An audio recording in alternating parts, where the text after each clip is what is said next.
I started my own company for a variety of reasons. Roger. Oh, yeah, Roger. God bless Roger Corman. Well, I would hope my legacy, such as it may be, would be bifurcated. It would be partially the people who started with me and reached certain heights, and partially the films I made myself.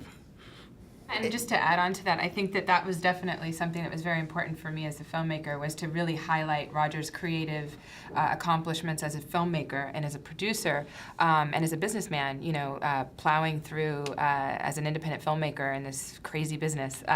And the kind of people that he launched, his proteges, are all there to kind of support, you know, that conversation. And getting to them it took years, you know, to land some of these interviews. From beginning to end, it was a 5-year journey. I was very lucky that Roger introduced me to Polly Platt early on, who was instrumental in kind of legitimizing the project to the Hollywood A-list community and allowing us to penetrate, you know, through a group of people that really, you know, I mean, for me, just this girl from Brooklyn, like no one was interested in talking to, and she vouched for the project, and she personally wrote to every single person on the film, and I had other great producers, and you know, there was some stalking involved to get people to talk. But It was a wonderful part, and it was a wonderful opportunity for me at an early point in my career. The character I played was based on a real person who's a white supremacist from New York City. The picture was a wonderful commercial failure. When you see the film put together and all these wonderful people talking about how much they really care about you and you've meant to them, how does that make you feel? I was very touched by it.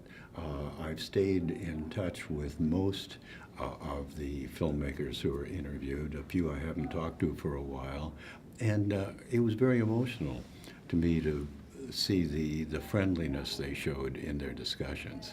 Jack Nicholson gets quite emotional in this film when he's talking about you, doesn't he? How did you feel when you saw that moment? Jack got emotional, and I got emotional listening to him. I mean, he's a guy that's kind of a mystery to a lot of us because he doesn't do interviews. He told me the first time I met him, or right when I met him, he said, you know, I've only done this one other time, and that was for Stanley Kubrick, and this will be the last time. So, because, you know, he wanted to talk about Roger. So, you know, that put a lot of pressure on me.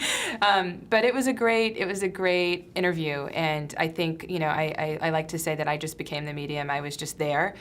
The camera was, I think, symboled Roger, and he was getting to pour his heart out and to really communicate directly to Roger, and I think that's why it got very emotional. Roger said, Grand Theft Auto just sold to CBS. That makes your 7.5% look awfully good. It makes my 92.5% look damn wonderful.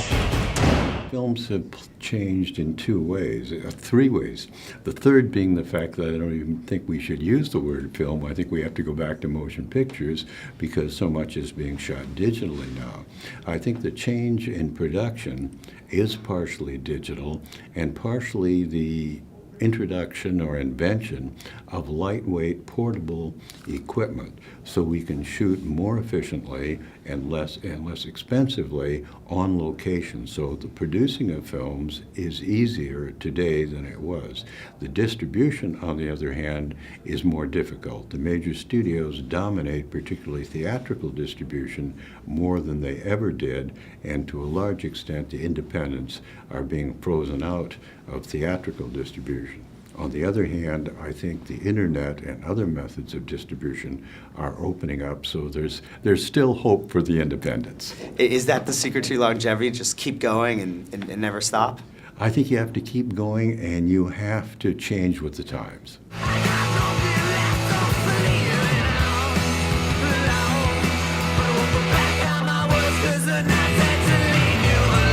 He really epitomized the American dream, that you can succeed no matter what.